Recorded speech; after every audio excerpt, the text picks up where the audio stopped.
The podcast has been accused of spreading dangerous misinformation. The time is 1893, and novelist and inventor H.G. Wells makes a startling announcement. Gentlemen, I am talking about traveling through time in a machine constructed for that very purpose.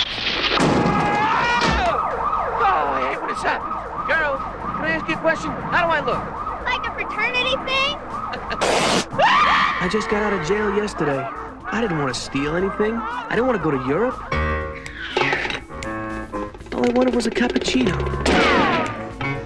All right, kids, and that's how I defeated one of the world's most dangerous villains with only my 2 fists. My Desert Eagle and 2 rocket launchers. Eat peace, motherfuckers! Any questions? Have you met Wonder Woman? She did spend an entire party IFing me from across the room. Sick. Dude, I said effing. This Organized Chaos podcast is brought to you by JEMS Art Studio.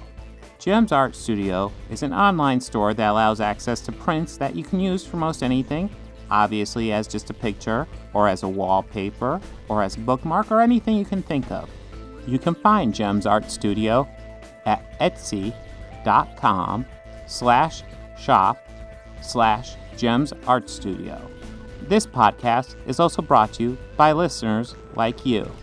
Thank you.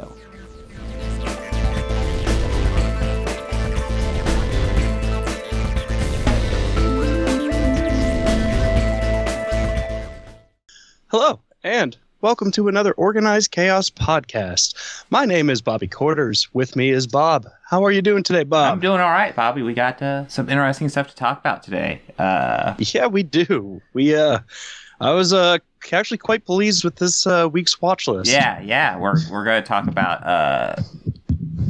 a movie I haven't seen in a long time, Time After Time, which, just on premise alone, it's 100% worth watching. Oh, yeah. Absolutely worth watching. And, cast alone, worth watching. Yeah, cast alone. And then after that, we're going to go into one of the dumbest but kind of entertaining movies I've seen on here. We're going to talk about the Bruce Willis classic Hudson Hawk. And then one that, Siskel and Ebert famously hated. I get their argument, but there's a charm to this one, I have to admit. It really is. I mean, I understand where... I watched... Yeah, you did watch the review. I meant to send. No, I haven't seen the review, but you tell me they dislike it. I'm like, yeah, I get that. They hated it. Yeah. And then finally, we're going to talk a little bit about Peacemaker. Now, before we get to all that, though, we're going to talk about probably.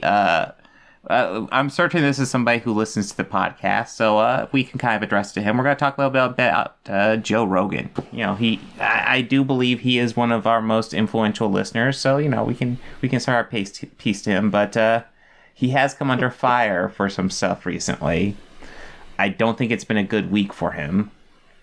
No, I don't think it's been a good couple of weeks for Joe. And I'm not gonna lie, I don't think it's entirely undeserved. Neither do I. I don't know. There's some times that I kind of wonder if it's is he doing a character? Is he doing shtick? Yeah. Like playing it up. But at some point, do you take that character just so far out that it's just you lose yourself in it, or I don't know. There's a lot on this topic. Well, all started out with Neil Young saying he's pulling out of Spotify because Spotify exclusively hosts Joe Rogan right now. It's all over vaccine misinformation. And I already did a video on it. I thought it was a based move. I don't see it going anywhere, unfortunately, at this point. No. We need a lot more artists back out to make any movement. Yeah. I also have issues with how Neil did it, where it was all or nothing. He said Rogan or Young. And I'm like, I prefer if you just focus on vaccine misinformation. Yeah. Because you can win the I think you can win the vaccine misinformation fight. You're not going to win the Neil Young or Joe Rogan fight because the dude has 11 million downloads an episode. Even if it's less than that on Spotify, he's huge. That was a little bit poor choice for old Neil. Yeah. Well, I mean, to a degree, he also, like, the way he phrased it, he didn't say it's him or me. He just said, I'm out, essentially.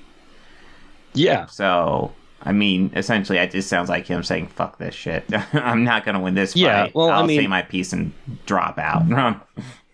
And I mean, he'd probably like it better that way because, I mean, those streaming services really don't benefit the artist that much at all, which is something I have my own issues against with him. Like, that I kind of feel like I feel that the artist gets screwed horribly in that, but that's another issue all on its own. Yeah, streaming services, record sales, it's a couple different ways artists get screwed over unless they have... Yeah, but the music industry is nothing like it was, like, you know, when you and I were in high school. No, not at all. I mean, streaming services... Like, you know, we don't...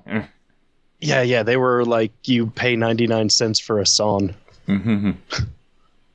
But before that, you would have to, as lame as this sounds, wait for it to come on the radio, have a blank cassette ready, and record it. I remember they did a radio special where they cut down pieces of the Peter Gabriel album Secret World Live, and it was like a live performance hour long on the radio, and I recorded that on cassette for a while. That's how I first heard that album. Yeah, that's how I would record stuff like that all the time, and that's how I would have tapes of my music that I liked, you know, before I started buying my own music, which I would just go and wait for the album to come out and buy it on CD. Mm-hmm. Well, there was an early time I remember I would buy cassettes because I couldn't afford a CD. And, you know, I was a kid. Mm-hmm. Well, I remember my first music player was this, it was super cool. It was a reversible Walkman. So it was a tape, and it reversed every time it reached the end, so you could just go on. And it played the back side without you having to flip the tape. Oh, yeah, I had one of those too. Those were it was pretty awesome. And then everybody's like, "Hey, why don't you have a mobile CD player?" It's like, because I don't. I don't. And then as soon as you get one of those handheld CD players, like, "Hey, why don't you have an MP3 player?" Well, fuck. You get an MP3 player. Why don't you have an iPod? Yeah. Wait, you're just listening to an iPod? Why don't you just use your phone? Jesus Christ. Dude, yeah, you could just get iTunes on your phone, man. Yeah. You hold out a flip phone. Yeah. Well, dude, why do you still have a flip phone? No, man? You have a rotary dial phone and you're trying to stream music off of that. I mean, you know, like if I stand in one spot, and believe it or not, it's in the middle of the Amish country, crystal clear reception, I could call Russia perfectly fine. Nice. But yeah, the music industry has changed. Yeah, it's changed. And I mean, it's crazy to think about that. Mm-hmm. Like there's websites now dedicated to like what the song lyrics of albums are. Those used to come with like the cassettes and the old CDs. Yeah. Like I remember seeing the change, like them not appearing in album liner notes. Yeah. Which really started like kind of bumming me out more. It's like to find the lyrics, go to this website. Like, well, why the hell? I've always felt ripped off when I open up liner notes and I didn't see lyrics. It's like, come on. Anything, man. If it's like a 2-page thing, I've always felt ripped off. Oh yeah, the worst is when you get the liner notes and like it's just a like single cover card and it's white on the back. That was the fucking worst. The cardboard cases. Oh, the digipacks. Oh yeah. See, I enjoy the liner notes. I've always loved that about buying albums and going through and reading them. Like that's why I love buying like those old Stones albums, because they have that, and on a few of them they'll have kind of small notes about the song. Well, like maybe 1 or 2 sentences. I mean, I did also buy the special anniversary edition of, in my opinion, the greatest Stones album ever, Exile on Main Street, nice. Which had like a lot of different notes from the band talking about it years after. So, I mean, all that stuff's really cool to read. I mean, it's really cool for that they can remember it. Yeah. Well, I will say, 9 Inch Nails, Trent Reznor, he loved his digipacks. Now, usually he would think of a way to get the liner notes in the digipacks, because he usually had the lyrics and all that jazz with it. But here's the deal with the digipacks. They look all right when you first get them. They actually look kind of cool when you first get them, but time is not a friend to them. and they just start looking worn out and beaten up. And next to this crystal case, it still looks pretty fucking good. It's not nice. Yeah. It's not. Even if you've kept all your CD cases in a box and moved them around and haven't taken them out of that box in years, those still come out looking pretty decent. Yeah. Now, there's a few certain areas, if it's cracked, it's gone. Yeah. It's only a matter of time. Yeah. Like going completely across it, yeah, it's a matter of time. But just, the artists don't make as much money off the album sales. I mean, they never really did. No. Touring is always where they make their money, but music isn't as hard to come by. Anyone can just go on, and if I want to hear one song in particular, I can go to it. I mean, it's not like his stuff falls under the public domain where anyone can use it and do whatever they want with it. Somebody's still making money off of it. Hopefully it's mostly Neil at this point. Yeah. I mean, I hope nobody else is making money off of Harvest, but there's lots of other people. Well, no. Neil seems like he probably has a firm control over a lot of his stuff more than most. I mean, I'd be surprised if he allowed anyone else to. I mean, he's always kind of been very, true to form. Yeah. Best way to put it. I mean, whether you agree with him at the time or not, he's always said his opinion and stood by it. But yeah, and that's what we're coming up with here, because so I've done a deep dive into deepish dive. I'm going to go deeper into some of Joe Rogan's podcast to figure out what exactly the vaccine misinformation he said is. And now I'll say this before you go into it. I have not listened to much of any of Joe Rogan. Never really have been a fan of him as a personality. So it's just I wouldn't go out of my way to listen to his podcast. There was a time period where I listened to him semi-regularly. There was a time period where it seemed like he had lots of guests on that I thought were interesting. And sometimes the guests would be interesting, sometimes they wouldn't be. And I've heard clips and various interviews and different stuff, but never just him and his boys talking, which is where I understand most of these statements came from, or maybe possibly in interviews. But I've only heard him interviewing people. Yeah, well, I think that's most of what the podcast is anymore. Okay. Okay, because I've never listened to a full episode of it. Okay, I have, especially recently. So to give you an idea, the one I listened to recently, I've listened to 75% of it. I guess I need to finish it because I am doing a video. It's the one that he's gotten some fire under with Peter McCullough, who he talks about how he's one of the most published doctors ever, which is one of those credits where it's does that actually mean anything? So you've published a lot. Is it peer-reviewed? Do lots of people care about it? Are you cited a lot? But anyways, so one of the claims that he says on there are, not Joe, but this doctor says, is that it is impossible to get COVID twice. Once you get it, you have natural immunity forever.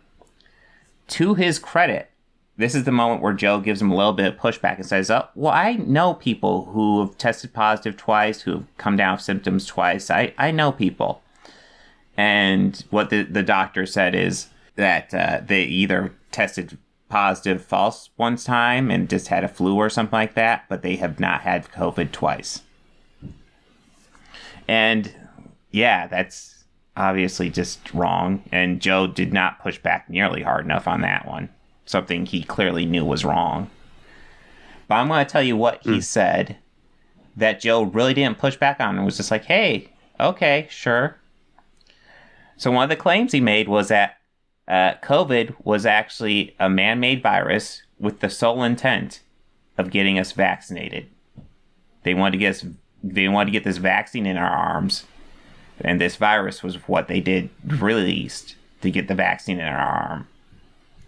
And Joe didn't even push back on that one. He was just yeah, okay, yeah. And it was Joe, what the fuck are you doing? And he has a guy where he can say, hey, Jamie, look that up. Hey, that seems crazy. What's your source on that? Hey, Jamie, pull that up. He could do that, but he's not doing it. He's just rolling with what these guys say. Yeah. Well, back back to something I just thought of this. Yes. So, like, okay, how I asked, do you think it's a shtick? Mm-hmm. Like, yeah, that kind of plays into that theory I have. Like, I don't want to say I'm condoning the behavior by any means. Yeah. Mm. But I'm not at all. That's just arrogant behavior. I mean, huh.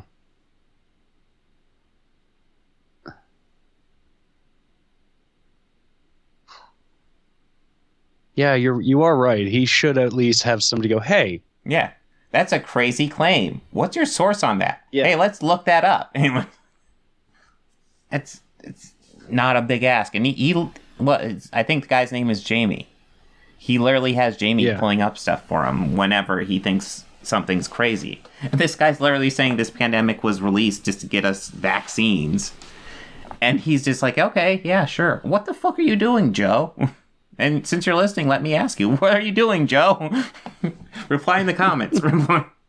Who? Are we asking Joe to reply? Yeah, go ahead and reply in the comments, Joe, because we want to know. Yeah. What's up, man? You have a guy there that researches stuff for you. Ask him what's up. Or are you just... Yeah, or are you just, like, trying to, like, garnish views? Yeah, no, that's like, what view-minded. Kind of feels like, too. It kind of does now, yeah. But yeah, I know you brought up The Rock to me earlier, and I'll tell you what I know about The Rock in this story so far, which isn't like he's not like deeply involved or anything. Yeah, I kind of just found out about it, and when I texted you about it earlier today. All right, so I know Joe Rogan went on essentially an apology video apologizing for his misinformation. In that apology video, I would like to add he said more misinformation, which was great. Well done, Joe. But in the comments for that apology video, there's a comment from The Rock, who essentially says, he says something like, well said, perfectly articulated. I can't wait to someday come on your podcast and break out the tequila. It doesn't seem particularly thoughtful. It really kind of, to me, it comes off as, I'm going to kiss your ass a little bit because I want to come on your podcast. Yeah. I have a movie I need to plug. Yeah, that's what it comes off as a bit to me. Now, I know more recent controversy is that somebody did a compilation of him when he says the N-word, which is bad. Yeah. And he did an apology video Horrible. where he said, essentially, it's all in context. And, okay, even if that's it, he also talks about his famous Planet of the Apes moment, which is really bad. Like, I would even say that's kind of worse than even just blurting out the N-word, because that Planet of the Apes joke was really fucking bad. Really bad. Yeah, no, that was probably the most... I did see that apology video for that, and because I had seen that, and then I had watched that first, watched that first, and then I went to find the compilation video after. Yeah. And yeah, that you're right. That latter half of that apology video, that just is not. Oh, yeah. That was a little rough to watch. No, I would even argue that might be worse than the N-word, because that's really fucking yeah, bad. that was really just yeah, that was rough to watch. And this is coming from somebody who has suggested that we actively watch a movie about Martians landing in the UK and becoming rock stars. Yeah, that could be fun though. That could be fun. But yeah, the second half is where he addresses the Planet of the Apes moment, and that apology is so weak sauce. It is so bad. Yeah, that one is really bad, because it's just like, you're saying you've learned these lessons, but with your following things you're saying, you're proving that you really didn't. Well, he's defending the joke, and that's the problem. It's a bad joke, and you should just say, hey, that was a bad joke, I'm sorry. But instead he defends it, and it's like, no, dude. Yeah, I kind of thought that was just, I could give you a shovel there. And I know The Rock came out and said, oh, I didn't know he said those things, after somebody pointed out, hey, you defended him for the misinformation, how do you feel about this? And I'm going to go out on a limb and say I do feel the misinformation is worse, because I feel like people are probably dying taking his advice on that. Not that the other stuff's good. I do like his apology for using the N-word, because that felt like, I'm 100% sorry. Yeah. But, like, the second half with the Planet of the Apes thing, it takes a little bit from it, because, like, quit fucking defending it, dude. It was really fucking bad. Yeah. It was really... I know you brought up something with The Rock. Was there anything to add to The Rock connection here? I know that I don't have the full context of this. Give me a second. Okay. Yeah, I'm not gonna lie. Most of what I've seen from The Rock, and it might just be more recently, it's all been like super generic stuff. Here's a workout video. It was Caitlyn Jenner. Who hits out. This is according to Newsweek a day ago. Caitlyn Jenner hits out at Dwayne Johnson over past transphobic remarks. Yeah, even Don Jr. had accused of the actor of deleting tweets that had these remarks as well. I believe this is from Don Jr. Yeah, I think this might be, it doesn't say, the article's not really telling me which one of them tweeted this, but it said, wow, at The Rock, you can't just try to quietly delete a transphobic attacks without giving a groveling apology and expect to ever work in Hollywood again. The former, that was from Don Jr., And it also had do Under Armour, Ford, Apple, Netflix, and the rest of his sponsors and partners agree with his hateful rhetoric. Screenshot from a 2011 tweet. No, I'm not saying this as a fan of Don Jr. or Caitlyn Jenner, because these are like awful people too. I believe they're just doing it for an opportunity, because I bet you Don Jr. especially has lots of worse stuff under his belt. Yeah, he's definitely. They're both being opportunistic about this. Let's see here. Here's what Caitlyn Jenner also said in this. I guess the same thread. The double standard is real at The Rock. I love you, but come on, dude. Let's be real. Cancel culture has to go. Use your platform period at Donald Trump Jr. Thanks for highlighting. Okay. Yeah, that is as much of the story as I have right now in my head. Well, I will say this. That's a terrible remark. That's from over 10 years ago now. So if that's all they have, then that's bad. But I don't know. My more biggest concern with The Rock right now is just how, I don't know, it just feels weak sauce to me how he is like, oh, the N-word's a drawing line, but you know what? Spreading vaccine misinformation, that's okay. Yeah, that's kind of disappointing. And I don't think The Rock has researched any of this. I think he just was being opportunistic at the moment. I don't think he was trying to be like, oh, I support misinformation. Or is it like, maybe... Do you think maybe some of his handlers just kind of pushed him? Possibly. It might have even been his agent doing that tweet. Now it's just kind of more of like collateral damage at this point. Yeah. Hey, we need to get you on that podcast. It's got 11 million downloads an episode. Yeah, we've been hearing them a lot. That seems like it's going to be really popular. Yeah. This will be really great for you. Yeah. So backfire. The Rock. I know you're listening as well. Go ahead and comment below. Give us your ideas on this. Well, he listens because he knows that the only time he would ever get over in pro wrestling today is if he went back to his Rocky gimmick. There you go. And embraced the Rocky sucks. So yeah. So Joe Rogan, do better. The Rock, do better. Caitlyn Jenner and Don Jr., I would say do better, but there's no hope for you guys. Do better. Just try. Go ahead and try, but try. Do a whole fucking hell of a lot better. The Rock, do a little bit better. Joe Rogan, do a lot better. Caitlyn Jenner and Don Jr. do a 180 on like everything almost. just quietly retire from the public eye. That too. That works too.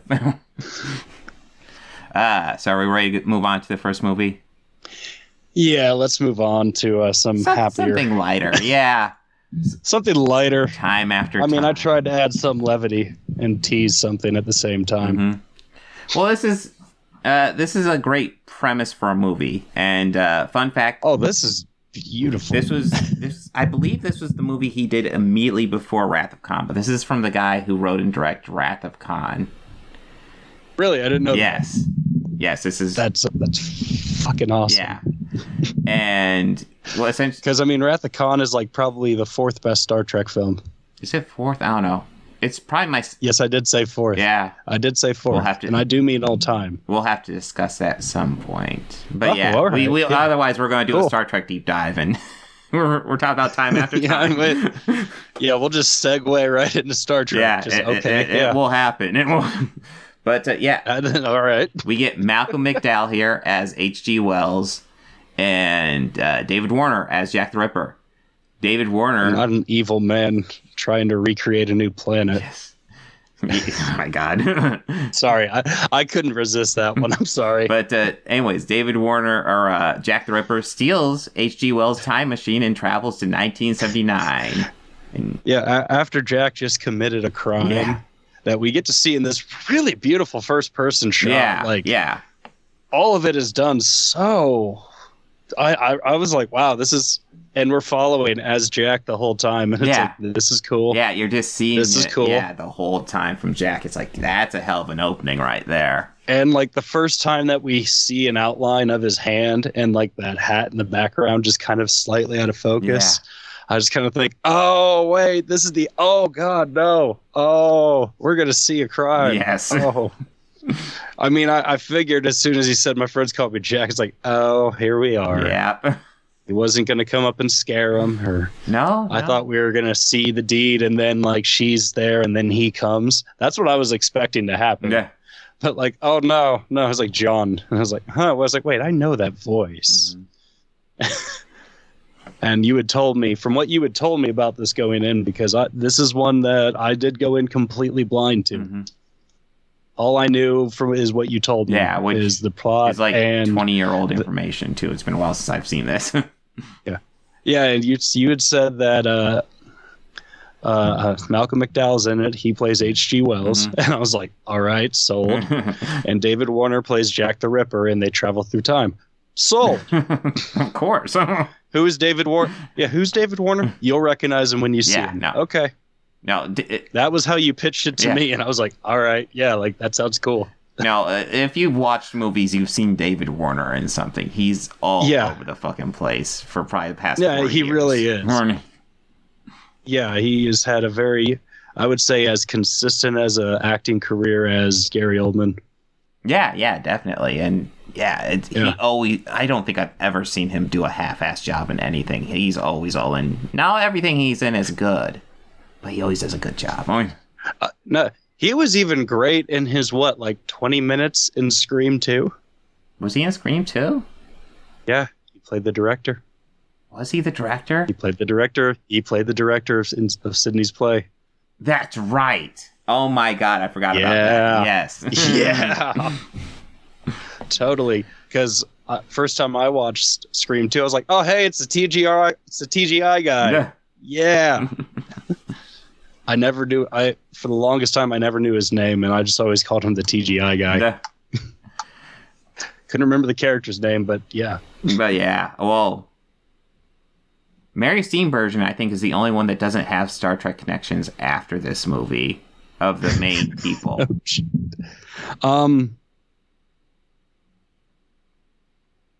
No, I don't think so. Yeah.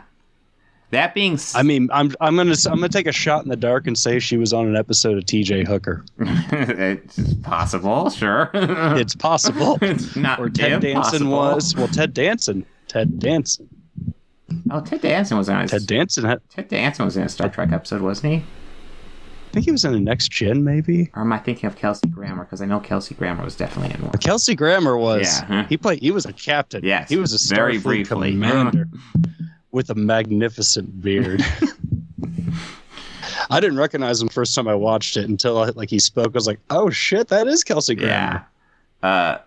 Although that being said, even though Mary Steenburgen I don't believe has a Star Trek connection, this is her first of 2 times where she ends up with a time traveler at the end.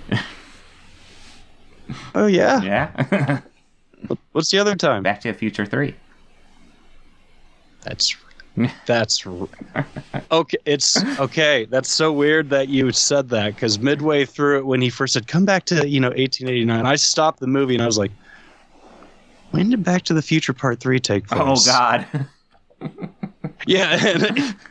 No, it took place a few years before. Yeah. 1885. Yeah. Well, but I had that split moment connection. Like, is there a shared universe? Yeah. Ooh. Am I on something? No. Time doesn't matter. It doesn't work. No, it doesn't work at all. But that would be interesting.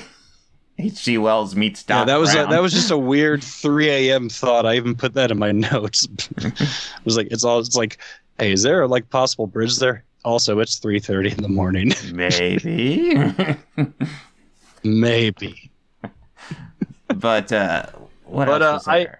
I was curious though if David Warner had ever played a bad guy before. Oh God, yeah. Yeah, and I kind of did some search and I found the different roles that he had played. He, as actually a description for him on his IMDb page and the Wikipedia, said he often has played villains. Villains such as 39 Steps in 1978, Time After Time 1979, Time Bandits 1981. I haven't seen that one in a while. He's been in about time travel. Yeah. 2 films, as well as 2 films about the Titanic. Yeah. But he was also the bad guy in Tron. Oh yeah. And Hannah's War. In the Batman animated series, the television series, he voiced Ra's al Ghul. Oh shit! I didn't realize that. He also voiced in The Amazing Spider-Man Hubert London, or Red Skull. Oh, nice. Yeah, I thought that was super cool. He also, as well as the Alpha, or as the Rogue Agent Alpha in the animated series Batman, or the Men in Black animated series, and as well as Archimage on Disney's Gargoyles, and the Lobe and Freakazoid. Mm-hmm. Yeah, he also was in Straw Dogs. Well, I was about ready to say the other thing, he also tortured Captain Jean-Luc Picard in Star Trek. He did. He did torture Picard. That's also in the notes. But he also, more notably, callback, he was one of the best Bob Cratchits, and if I recall, he did win the bracket, didn't he?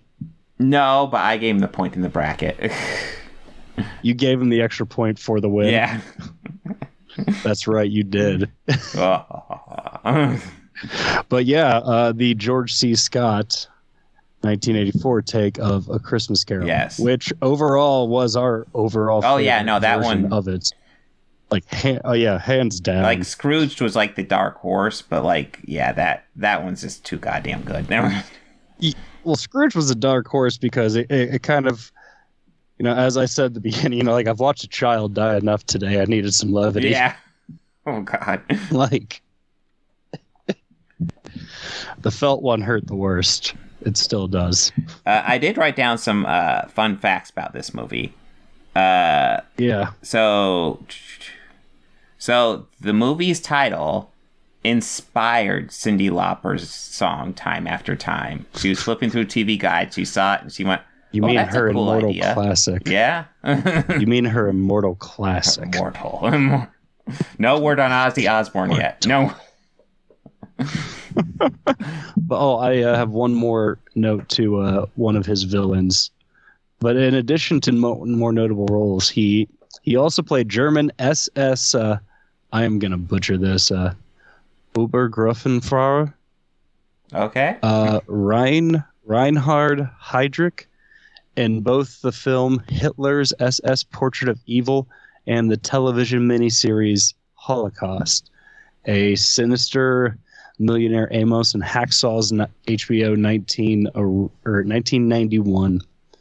Yeah, he has cast a Deadly Spell.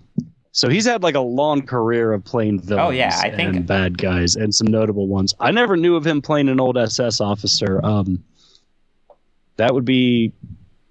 I mean, I like World War II stuff, so that would be interesting to watch. No, I think I usually see him as a villain, but I'm trying to think. Like, it might be kind of 50-50. Maybe 60-40 heroes to villains. I think he's usually a villain I want to lean towards. Not kind of almost like the opposite of the Tim Curry thing, where most of the time he's the good guy.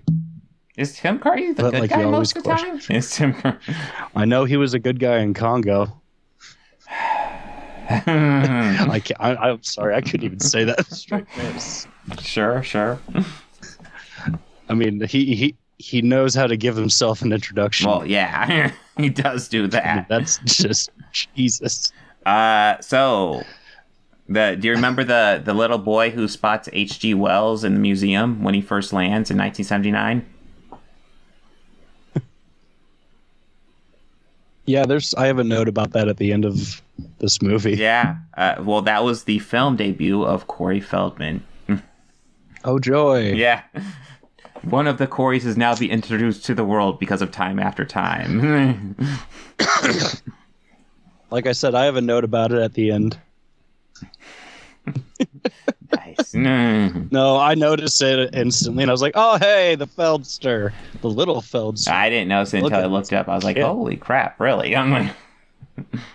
Oh, I recognize that dopey face. Duh. But I mostly I watched Gremlins a lot when I was a kid. Mm-hmm. And I always thought that character that he played was super cool because he had a friend that was like way older than him. Yeah. But like Billy, he had a neighbor like Billy. Yeah. Mostly it's like Billy just let him hang out and read comics, and that's really what I thought was super cool about it. Nice. I did notice something funny about Mary Steenburgen's performance in this. Yes.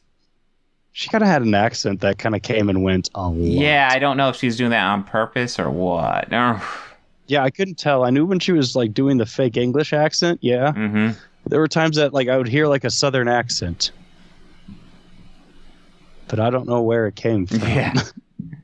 And then it would just be gone for a while. Well, that's one of the things I kind of didn't like. I knew there was a romance in this movie. I didn't remember how prominent it was. It's fairly prominent, and yeah, I would say so. It's very subtle. Oh yeah. One thing you can tell with this movie is it must have had a limited budget because the effects were a little shoddy. I noticed a lot shoddy, and obviously they're time traveling to the current time, which is obviously a budget thing. Yeah, I noticed as I was reading some information about it when he first traveled to 1979. Yeah. I happened to look up at the premiere date, and then I happened to look up and see where he traveled, and it was like, it's like the date of the premiere. Yeah, that's hilarious. Or it was like around there or something, but I was like, that's funny.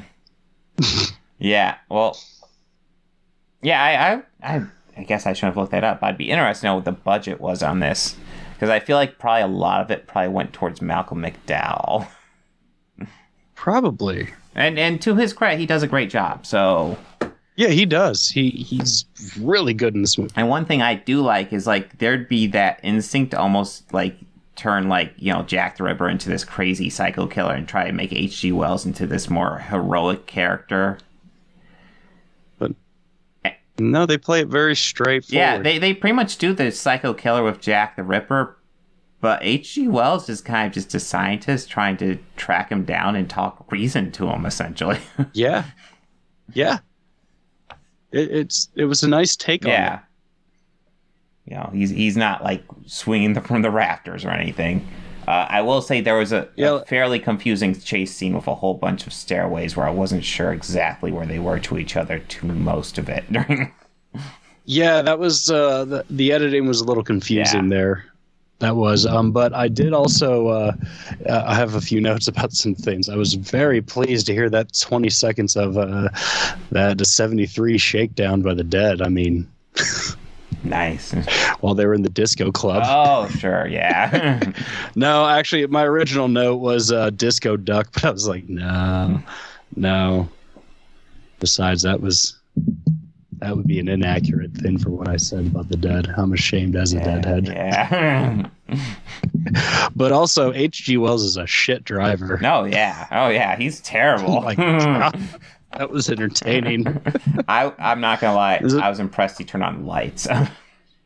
Yeah, I was too. Safety first, still though. So Man of science, he understands that. This is where my notes where I'm about like maybe a third of the way into this movie. I was like, this is pretty good for me going in completely blind. Yeah, it's like I'm really enjoying this. No, it's a fun one. I will say I don't think it was as fun as I remember, mainly because I feel the ending is a little bit anticlimactic. Yeah. It just kind of just set up. I mean, they do set it up, but it's like Jack the Ripper steps in a time machine, and then H.G. Wells pulls the time crystal and just kind of scatters him through time. And that's it. Okay. And that's it. Yeah, no, very anticlimactic. Yeah. It just kind of ends. Yeah, I don't know how I would want it to end, but like, that's not quite it. Kind of reminds me of like a very early Resident Evil game where it just kind of ends. No resolution, just ends. Now, there was a couple of like factual things they brought up in here that I thought was interesting. Like the fact that H.G. Wells was really a communist. And he was atheist. Yep. And those things carry over exactly into this movie. He is 100% those things. And yeah, I thought that was a nice touch. His second wife is named after the Mary Steenburgen, or probably the opposite way around. But the Mary Steenburgen character is named after his second wife. Amy Robbins. Yes, that was the name of his second wife. So obviously it's supposed to be a connection there.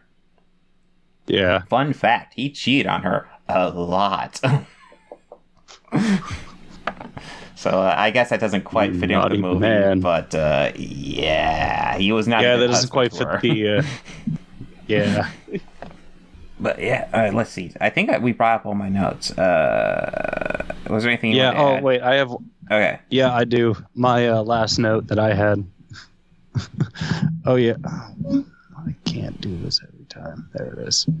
Oh yeah, Corey Feldman was in this. I think this is before he killed / resurrected Jason Voorhees. Yeah, it was a few years before. Like I said, I have that note at the end about him. I was saving mine for the end. Ironically, though, I watched 2 movies with Corey Feldman in it recently. What was the other one? Bordello of Blood. Oh, sure. They just added it to Shudder. Yeah, that and Demon Knight. Which one's Demon Knight? I've heard of that's the Billy Zane one, right? Tales from the Crypt. Yeah, I think that's the Billy Zane one. I haven't seen that one. I've seen Bordello of Blood. I've seen them both. It just had been a while. It's been a while. It had been a while since I'd watched it. Yeah, but I just wanted to rewatch it. They just added that and all the Tales from the Hood movies to Shudder. So. Okay, so here's a couple little bits of trivia I'm seeing on here that's kind of cool. So there's a lead scene featuring Wells meeting a punk who was playing extremely loud boombox music in San Francisco. It was deleted, so he went ahead and used the idea in Star Trek 4. I was going to say, that sounds really familiar. It sounds really familiar. I still say it should have been Bones dealing with that situation. Yeah. I think Spock handled it well. I think Bones and Spock would have done the same thing. I think Bones might have done something a little bit more harmful. Mm-hmm. I mean, not terribly wrong. Maybe just put him in a coma, a chemically induced one. Oh, here's a fun fact. Mick Jagger was considered for the role of Jack the Ripper.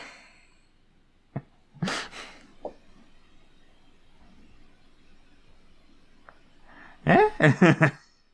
I mean, he's not David Warner, but right. Okay.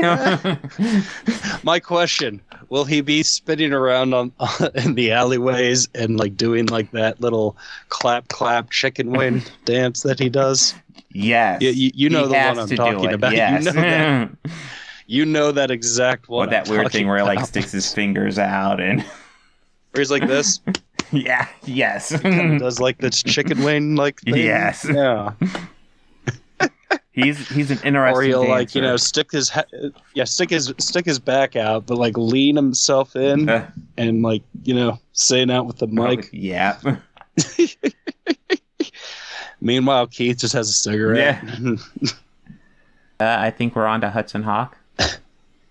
Yeah. Hudson Hawk. Okay, so Bunny ball. oh boy, this is something else. These are two very different movies. I want to stress.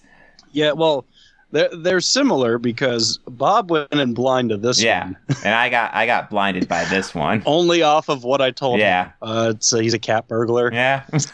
And it's like that line in The Godfather. He's trying to get out, but they're pulling him back in from the second he steps out of jail. Yeah. That's where the movie starts. The warden or the guard or whoever was trying to get him on a job instantly. No, I think that was his PO. Yeah, okay. Yeah, that's right. I think it was his parole officer. Jesus Christ. Like, as he's being checked out of prison. Can I just get out of prison? Can I?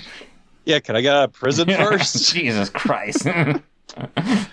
Now, this movie is like so filled with one-liners throughout the whole time, and I mean, I could tell that these guys were definitely going for that airplane feel, like that type of comedy, that nonstop laugh. And there's a lot of great laughs throughout this whole movie. But man, it is great. Yeah. I mean, a better way to describe it, this is really just a story about a guy just trying to get a cup of coffee. Yeah, it kind of is. It's really just about a guy who wants to get a cup of coffee. It takes him a while, but yeah, God, it does. I was tempted to try to describe the plot, but it's like, God, how many forces we have? Like the candy bar gang trying to get him to do stuff. There's the rich people trying to get him to do stuff. There's that rich brother sister couple. Yeah, couple were they a couple or a brother sister or both? It's never very clear whether or not they're husband or wife or siblings.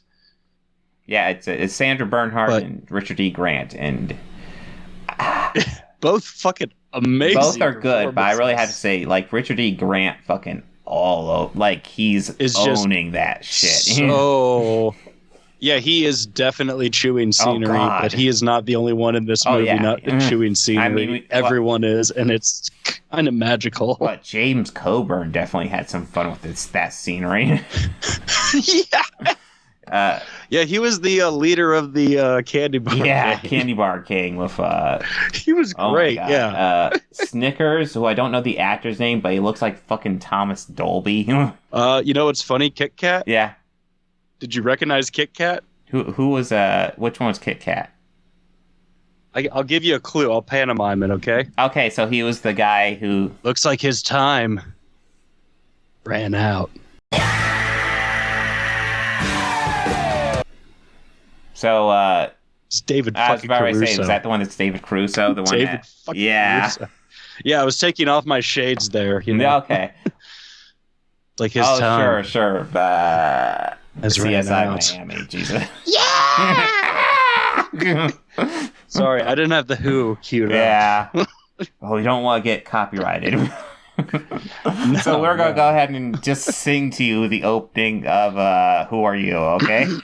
No, it's not Who Are You. Yeah. Which one is it for CSI Miami? We don't get fooled again. That's right. We won't get fooled again. We're going to do the first 3 minutes for you guys so you know the song. Oh, yeah. Let me get my guitar. I'll play Pete. I think I have enough room to do the windmill in here. You can only do air guitar, okay?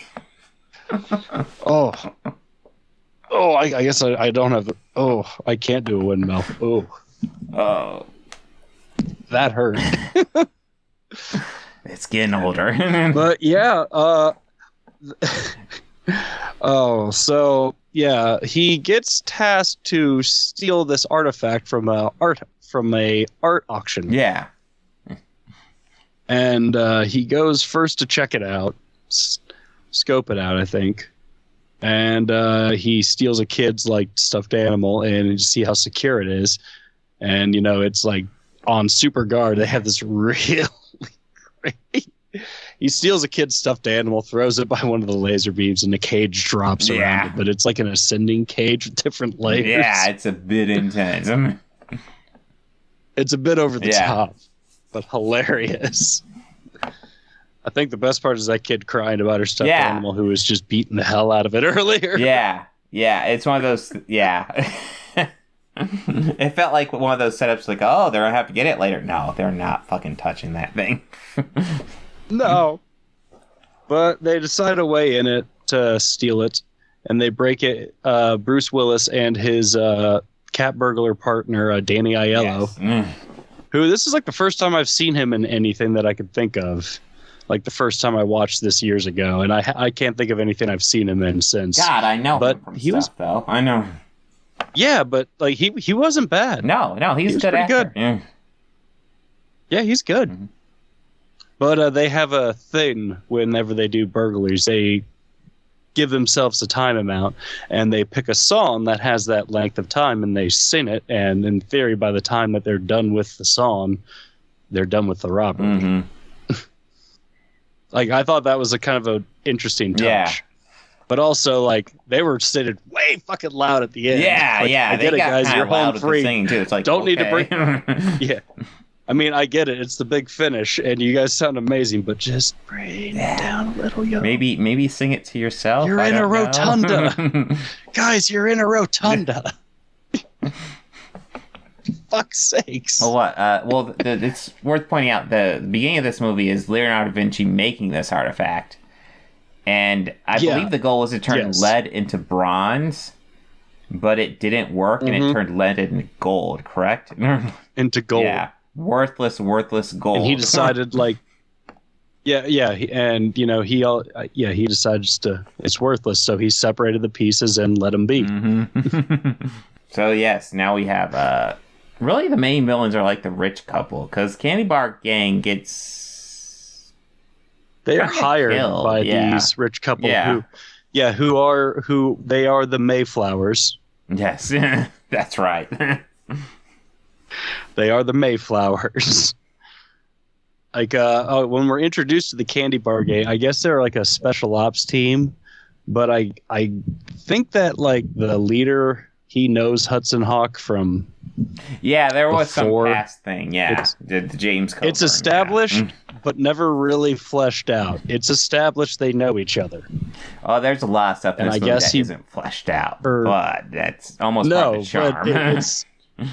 Well, a fun fact: this was Bruce Willis's only time he attempted any screenwriting. He has a story credit on this one. Yeah, and I think I also read that he did lots of changes, like, on the spot, like, while they were shooting.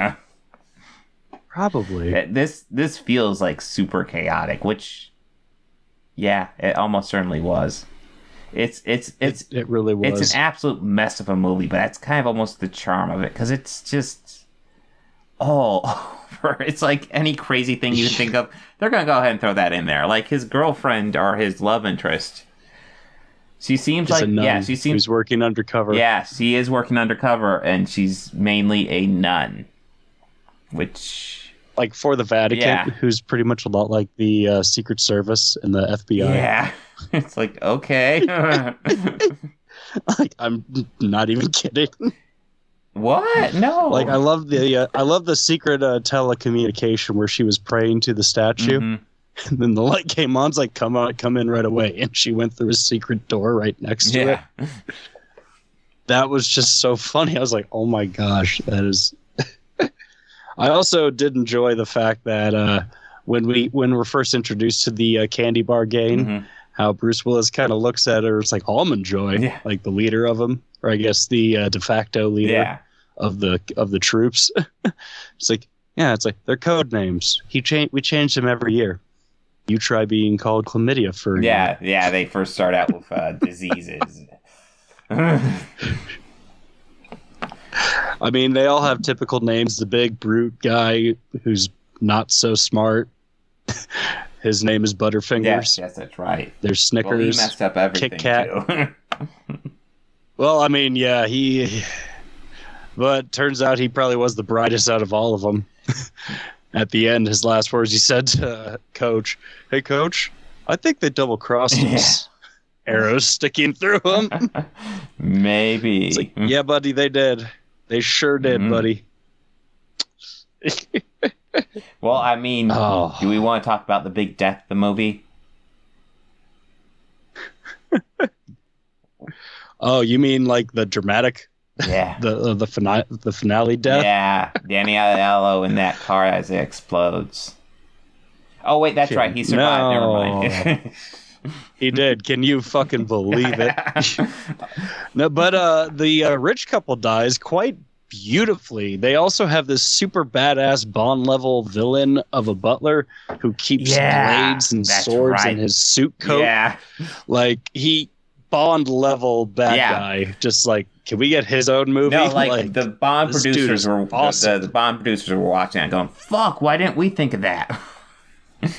Fuck. That's a good one. Swords in his sleeves. My God, why? They're like swords now. That's insane. But he also died. He also, I think, had the best death in the whole movie. Oh, yeah. That was probably the worst one-liner in the whole movie. I don't remember the one-liner, but I remember followed by the word. Something about he always wanted to get ahead. It had to be something like that. Yeah, like, well, Bruce gets him in a fight, and he's trying to cut his hand off like that, but Bruce turns it around on him, pins him against the door, and then swings it open. Mm-hmm. So he falls off on the momentum. Yeah, like, oh yeah, you'll get up from that. Still, just you don't get up. You're not walking away. That's not like you're not walking that one off, bud. Oh gosh. Yeah, and let's see, Richard E. Grant dies of explosion. Yes. Mm-hmm. Because they collect all these pieces. Oh, wait, so they want to collect all these pieces. They hire Bruce Willis to steal all these pieces of Da Vinci artwork. Mm-hmm. But really, they're all vessels held where all these different pieces of the machine that changes iron to gold. Lead to gold. Right? It was iron. No, it was lead. Huh? Lead, yeah. It was lead that turns lead to gold. So he goes and steals these priceless Da Vinci artifacts that all have these pieces hidden in them. So one by one, they get all the pieces. And at the end of it, they all get them together. They have him put them together. But he doesn't put it completely. He misses like a couple pieces in his hand, I think. Mm-hmm. Yeah. Well, like he didn't put all of them together. But yeah, he figured out how to put it all together, but that he palmed one piece. Yeah. So, it didn't work out. That caused Rupert E. Grant to explode. Yes. Sandra Bernhardt gets covered in some toxic sludge goo. So she'll be back in the sequel as a mutant? Yeah, or Sludge Lady. Yeah, I think the sergeant or the evil head of the candy bar gang. They all die one by one. Yeah, they do. One gets a Snickers stuck on him. Yeah, Snickers and all. Yes, that Snickers does, and Almond Joy gets tranked, so they both die in that explosion. That's right. Yeah. Kit Kat gets killed by the evil billionaire couple. Yeah. And he tells Annie McDowell before he dies, he gives her a card. He speaks with cards. He holds up a business card saying, "I always liked you." Yeah. I do think it's almost like part of the movie's theme, because you have the David Caruso character, Kit Kat, who's he's miming all this stuff. He disguised himself, and they don't do anything with it. It just seems like something set up to do something with. Nope, he's just dead. But he's just always there. He was even one time he's one of those. He looks like a statue in one point. And you think, they'll do something with that for sure. No, he's just fucking dead 2 minutes later. Yeah, that's when he gets shot with a crossbow. It's okay, that's where we're going with it. Okay. Yeah, this movie was wild and just completely crazy, and it's great. Yeah, it's. If you're looking for something that makes sense, this isn't the movie for you. Time After Time might be more what you're looking for if you want something that makes sense. Yeah. If you're looking for something just insane madness, this is the movie for you. All right, ready for Peacemaker? Oh, yeah. Okay, Peacemaker. Yeah. So we saw episodes 5 through 6 of Peacemaker. No, 4 through 6. 4 through 6. 4, 5, 6. Yeah. This and Boba Fett, we're kind of jumping between them. Yeah. I can definitely tell you, I realized I like Peacemaker more than Boba Fett when we went on the break, and like I knew Boba Fett would have to be coming up soon. I was like, oh, I kind of wish it was Peacemaker, because this show is so much fun. Yeah, when we were talking about, it, I was like, oh, so like, all right, cool. So we're gonna talk about more Peacemaker. No, we got to watch Boba Fett. When you told me that the week before, I was like, oh, yeah, right, yeah, that's right, that's cool, right. Yeah, no, I was Peacemaker like, is, yeah. Oh god, Nothing against Boba Fett. I just Peacemaker has been way more enjoyable, and these past 3 episodes, did not disappoint. No, they were just, they made it was worth the wait, man. Well, the first 3 episodes very much felt like the Act 1, and now we got this Act 2, and yeah, it definitely ends with a big twist. It does feel like he kind of set up almost like a movie. Because, Yes, and that big twist is the T-1000 is a Nazi. Oh, shit. I didn't see that one coming, except immediately. Yeah, I did. I forgot the character name, so I just kept writing down the T-1000. Augie Smith. It's his dad. No, I have it in parentheses, but I just kept referring to him as the T-1000. Yeah, it's the last episode I did like the. I did want to say in this first episode. Oh yeah, well, Brennan and I'll come in with. Okay, I was just gonna point out the pretty much leaving off at the last episode, we had the reveal that the butterflies are these aliens that are like inside a person's head. Yeah. And we did see Peacemaker encounter one of them, and then we don't know what happened to it. And then it has to be like the fourth one where we see that he has it in a jar in his place. He tells the rest of the team he killed it, but it's in a jar in his place. I completely forgot about their encounter with the butterfly and that cliffhanger ending. I completely forgot about it until like the recap. Yeah. And then that first shot of it, and I was like, oh, that's right. Oh my God, that's right. Awesome. Cool. Well, it's one of those things. You saw the butterfly sitting there. It's like, hey, what did he do with that? Then you see the jar. It's like, oh shit. Okay. Oh. Yeah. This first episode, I noticed it was directed by Jody Hill. Yeah. This is the first one I was very... not directed by James Gunn. And there's most of it's done by James Gunn. I think they have the credits up on IMDb for writing and directing. He wrote the whole series, and he's directing like 6 of them, I want to say. Yeah. Fun. But this one definitely felt like Jody Hill. Mm-hmm. Well, James Gunn actually wrote this entire series when COVID lockdown started. Just as something fun to do. He didn't think it would actually get picked up. He was like, I'll just do some crazy shit. And if they pick it up, sure. If not, fuck it. It's Peacemaker. Nobody's going to care. Yeah. And that's how this series came to be. And Suicide Squad also came out, and he also happened to be a breakout hit of that movie. Yes. Yeah. And it's kind of weird how... they definitely are developing his character because, I was not happy to see a Peacemaker series after that movie. But he was an entertaining character. Yeah, neither was I. But he was entertaining. Yeah, I gotta give him that. And by the end of like the first 2 episodes of this, I was like, all right. I can give this guy a chance. I'll watch this. Because I could give him a chance. Well, even we get reminded how he feels terrible about what happened to Rick Flag. And he's like, he was fucking right. What was I doing? He was right. And that whole like early nightmare sequence we get with that. Mm-hmm. Yeah, I wasn't ready for that one. I was like, oh, we're starting heavy. Okay. Yeah. Okay. And it's kind of like I'm really liking. First note I have of episode 4 is I'm really liking the character development they're doing for the entire cast, all in one linear story. I also did like the notes that he had made about when he was talking to his neighbor at first, well, you know what? Riddle me this, motherfucker. Mm-hmm. How he said, like, he referenced like 3 different Batman canon stuff. Yeah. So he had referenced like Batman, Joker, and the Riddler. I thought all that was like, that's nice. That's some nice fan service right there. Well, that brings up something worth talking about. That argument he has with the neighbor about the Batman. Yeah. Which was kind of awesome. Brings up some questions in the DCEU.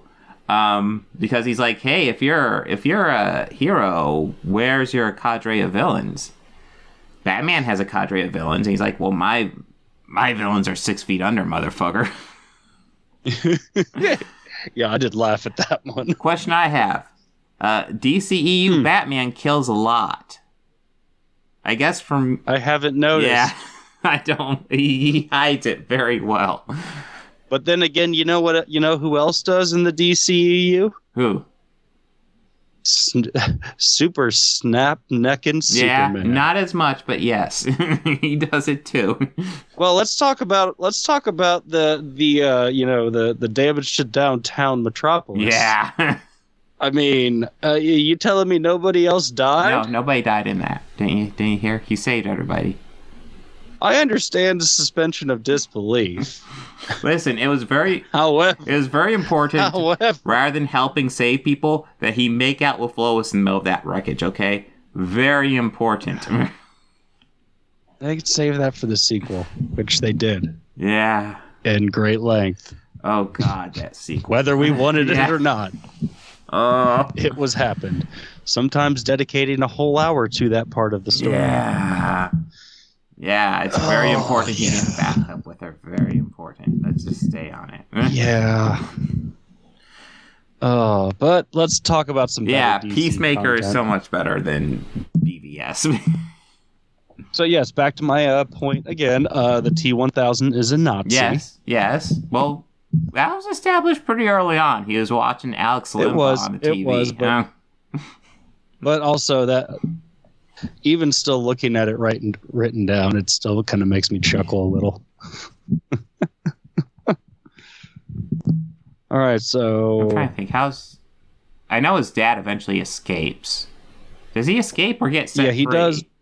He gets set free through corruption, but that's episode 6. Oh, okay. Oh, wow, I didn't realize it was that late. Yeah. So, I'm probably jumping around. So yeah. it does show... all right. I have all my notes per episode. Oh, you're fine. See that Peacemaker, I believe, had a rematch fight with somebody, and it was a draw. There was a rematch that was a draw. I should have wrote down character names. I was kind of Judo Master probably is what you're thinking of. Yeah, that's right. Yeah, the Judo Master. Yeah, and I cannot think of the character's name, but the one that's Amanda Waller's daughter. Interrupt that when she shot him. And I also like what they're doing with the character of the Vigilante, too. Yeah. I like all the characters, honestly. Yeah, I really do. Yeah. Even Hardcore. Who I kind of thought I would end up hating. Hardcore, yeah. I thought I'd end up hating her, but actually it's like, no, I kind of get everything she's doing. Well, I mean, even Myrn. Spoiler, Myrn's an alien. Oh, they reveal that in this episode. Is it episode 4 where they reveal that?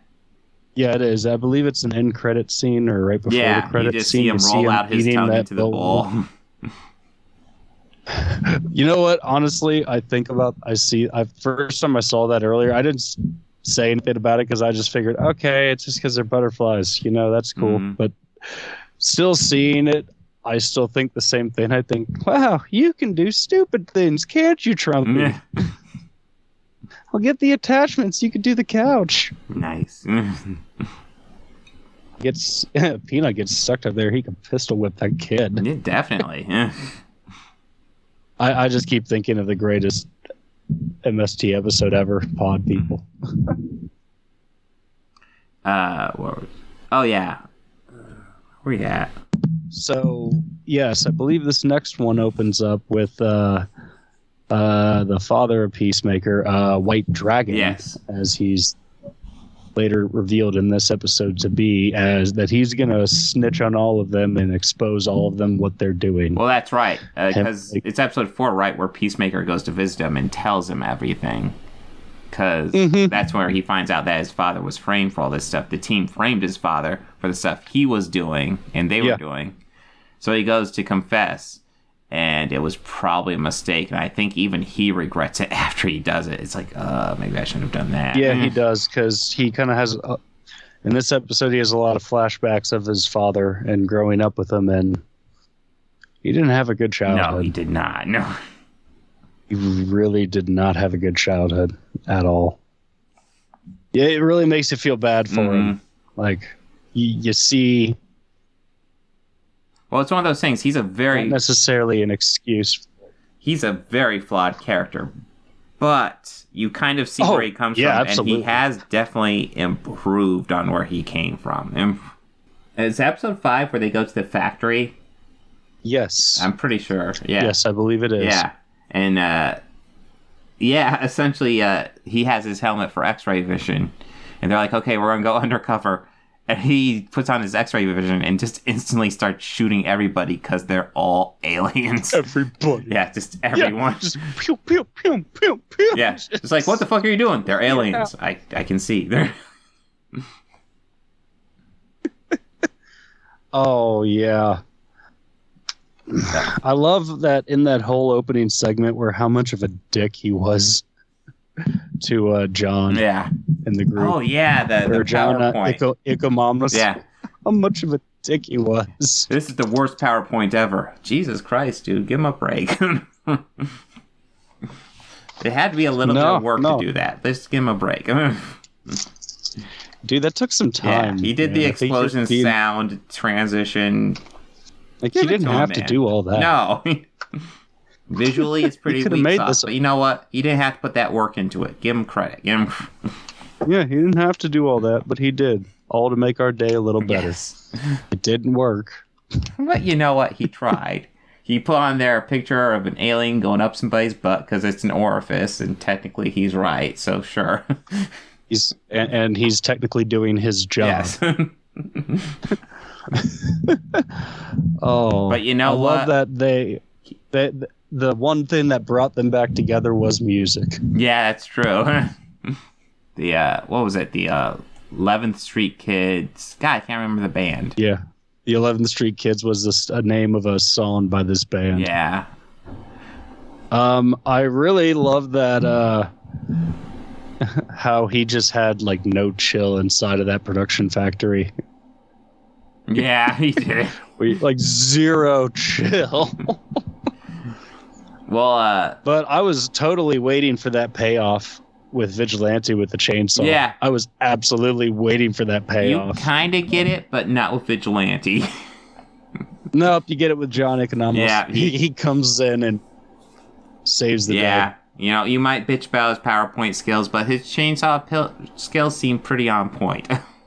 I also loved the gorilla, and I thought that it might be like a Gorilla Grodd shout out. I thought it might be too. Now, obviously, because I noticed it like grunting and kind of saying almost words, which made me think, "Holy crap! Could this be Gorilla Grodd? Holy crap!" Yeah. Of course, it's dead, so let's assume it's not. But maybe it's it was supposed to be started, but I did do some look.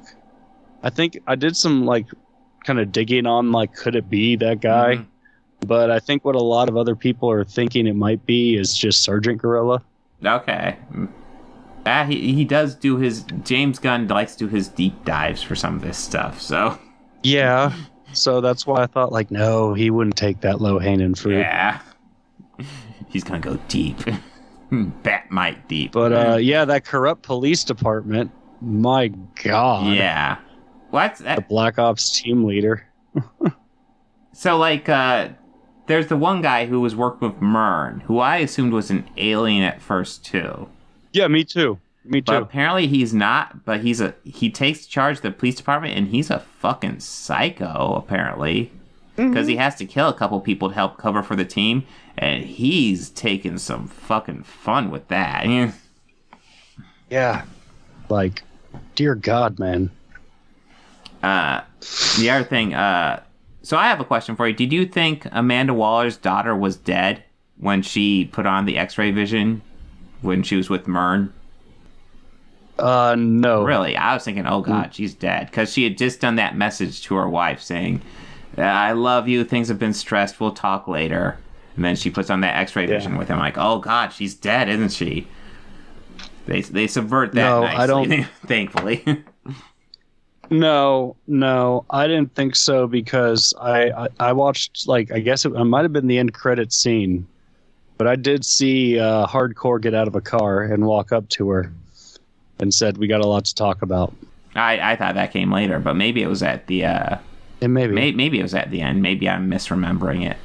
Because they do kind of replay that part in the next episode where you see... They do. Exactly I can't really remember because I kind of power binged them really early yesterday. But I could be too. I powered through it Sunday morning. I didn't know. It was kind of more of like, I think me and the wife both. I was like, come on, hit next episode. Yeah. Hit skip intro. We don't need a recap. Let's make this continual. Let's make this linear. Let's go. Real time, okay? I was so focused in on it. I missed who directed this episode. Let's see. Well, we bring that up easy enough. Because I know at least one of them was written and directed by Gunn. And that was episode 6. What about the other 2? Okay. Oh, he wrote both of them. Mm-hmm. Or all 3 of them. So of this bunch, he only didn't direct the 4th one. He directed 5 and 6. Oh, yeah, and I think it's during this episode where there's a police crackdown on Peacemaker and Vigilante. Just as they start getting the bug that Peacemaker has, they start getting some communication going. Goff is the name of the bug. The butterfly. No, but they're not the only ones who are getting communications with the bug. Who else? The team. Hardcore spotted him out right away. The boss of the team. Oh, yeah, but I'm talking about Goff. The one that the Peacemaker has in a bottle. The one who drew a peace sign? Yes. You mean the one when Peacemaker was having his little existential crisis about his dad? How not only did Eagle come up, but did you notice that the bug rolled the jar over and its front 2, legs were reaching out towards him? Did you notice that too? Yeah, I did too. I had pointed out to my wife, I was like, oh, look, that bug cares about how he feels. Yeah. She's like, really? I think he's just rolling the bug. I'm like, no, he's reaching out for him. And then when she saw the peace sign, it's like, he does care about him. Oh, and it's like, yeah, I told you. The bug was totally concerned about him. Well, they do. What I love about is they figure out communication, and then Vigilante and Peacemaker just argue for the most part before they get how to communicate anything. Because Vigilante. What's your favorite color? That's not a yes or no question. We can only do yes or no questions. What are you doing? What are you? We found out that they don't like teal. Yeah. Is your favorite color teal? I think there's more important things to ask. But I totally was not expecting what happens next. Yes. So Vigilante tapes Goff to his back, and they sneak out, and then he falls. And then I assume this is what you're getting to.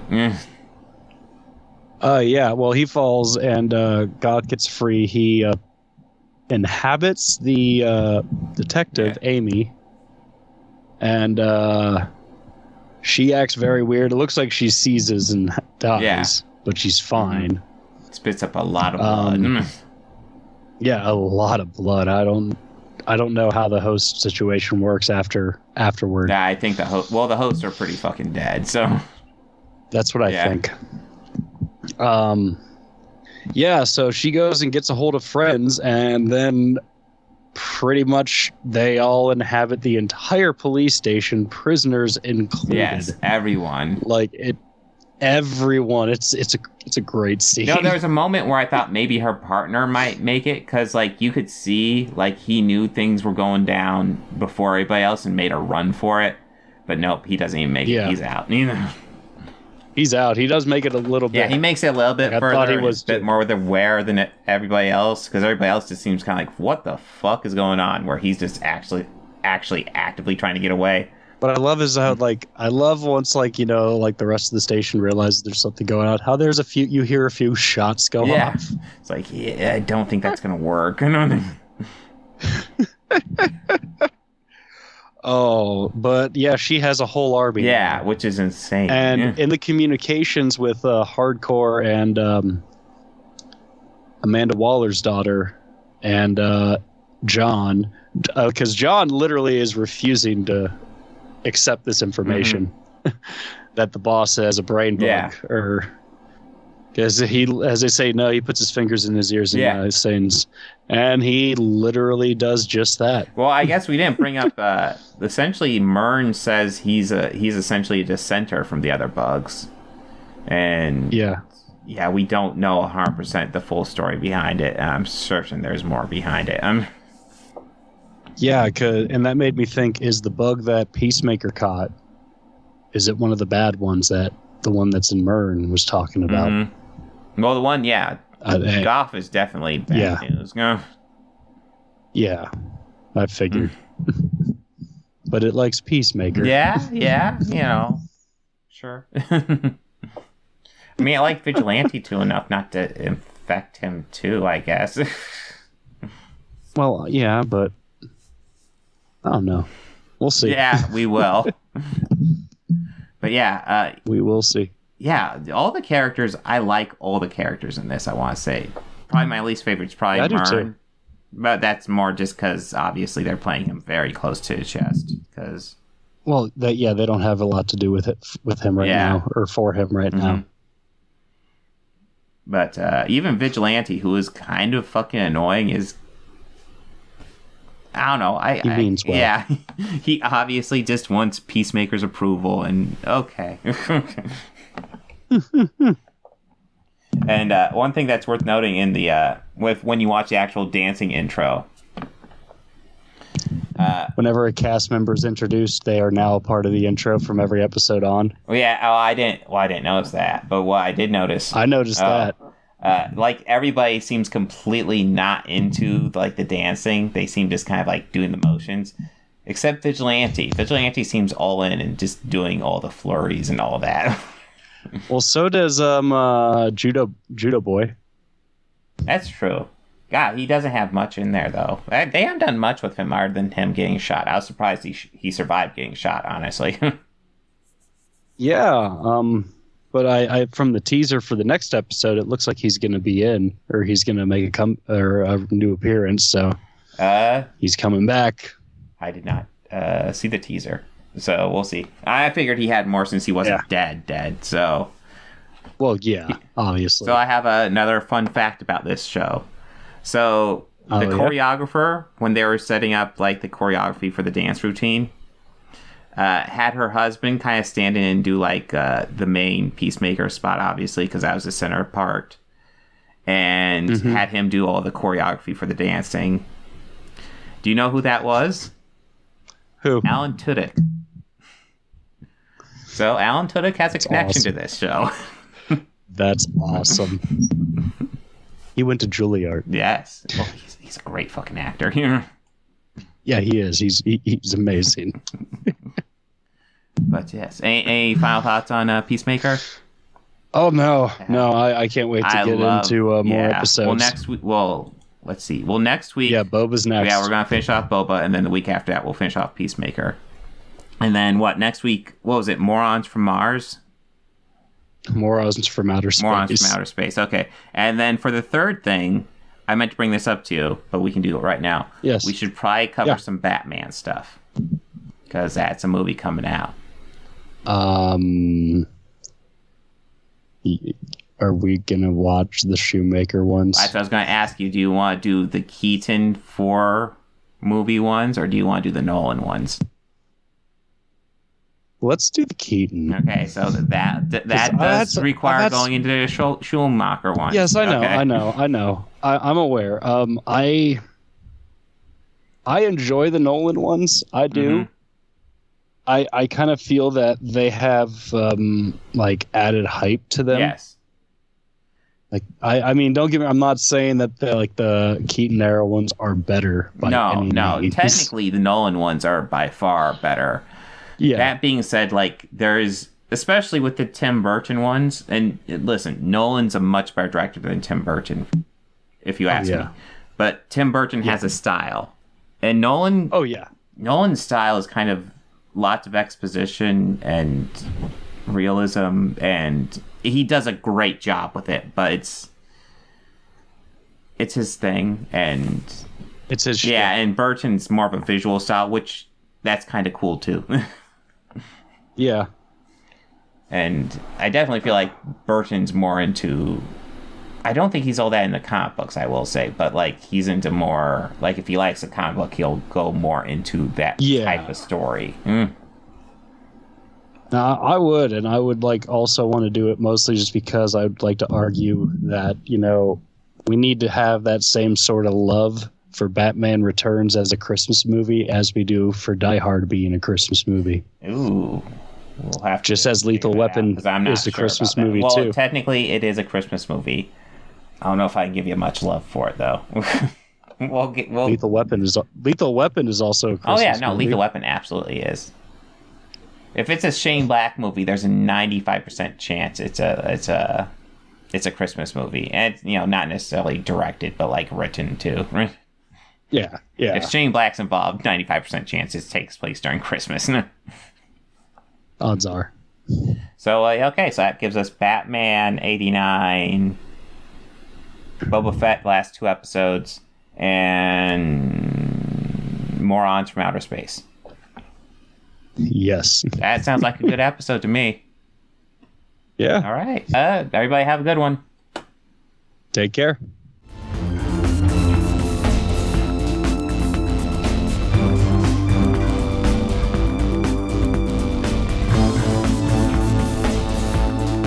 I want to go ahead and add some audio credits at the end here. The theme music you're hearing at the beginning and end of this podcast was written and performed by George Johnson, a very good friend of mine. And my current Patreons are Fel Martins, David Lara, and Lindsay Pankhurst. If you'd like to become a patron, go ahead and follow the link down below. Anything you can provide would be incredibly helpful to this channel. We're barely limping by right now. I'd love to make this my full-time job. I'm miles away from that right now. So any help you could provide, just $1 a month would be amazing. You know you want to. All your friends are doing it.